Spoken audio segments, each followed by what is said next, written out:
تین قسم کے انسان جو کبھی خوش نہیں ہو سکتے۔ نمبر 1، حسد کرنے والا۔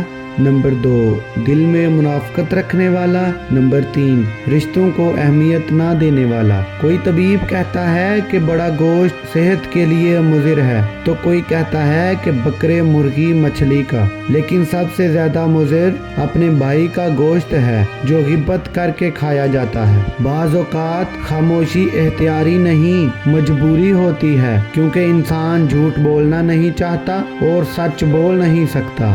آپ اس بات کا فیصلہ کرنا چھوڑ کیوں نہیں دیتے کہ کون جنتی ہے اور کون جہنمی؟ خدا نے اپنے فیصلوں میں آپ کی رائے طلب ہی کب کی ہے؟ معلوم ہے لاش پانی پر کیوں تیرتی ہے؟ کیونکہ ڈوبنے کے لیے زندگی چاہیے۔